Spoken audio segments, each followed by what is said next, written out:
Kumusta po kayong lahat? Celebrity Chika Time po muna tayo at may inihanda po akong chika para sa inyo. Tara po't magchikahan na po tayo.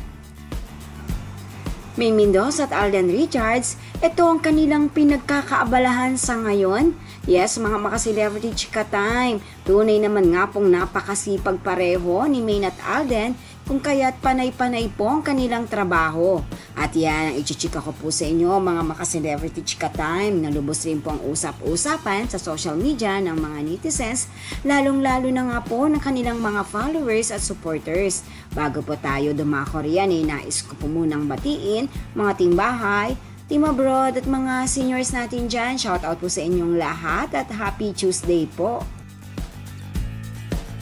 Ngayong araw po raw ng Martes ay marami ang nagsasabi na hindi live ang EAT. Ganun pa man, masayang-masaya pa rin po ang mga followers at supporters ni Maine dahil nariyan po siya at present sa nasabing longest running noontime show. At dahil wala na nga po ang Maine Goal Season 3, kung kaya't eto na lamang po ang pinagkakaabalahan ngayon ni Maine, ang maging host o legit Dabbercats sa EAT ng TV5. Dito po ay naghahatid ng unlimited happiness, kakwelahan at kakulitan itong si Mengay. Samantala si Alden naman po ay ito ang kanyang pinagkakaabalahan, ang kanyang shooting at para matapos na rin po ito ang kanilang pelikula ni Miss Sharon Cuneta. Ito naman po ay entitled Mother and Son Story. Yes po, super excited na po ang mga followers at supporters ni Alden at ni Miss Sharon Cuneta na mapanood sa big screen ang kanilang pelikulang ito. At ito rin po ay kasali sa Metro Manila Film Festival entry.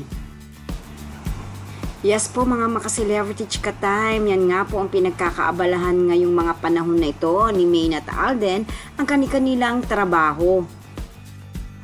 Sunod-sunod po ang mga upcoming movies ni Alden na ating mapapanood nga po etong taon po na ito. At si Maine, wala man po itong movie ngayong taon, abay makikita naman po natin siya araw-araw mula Lunes hanggang Sabado sa EAT sa TV5.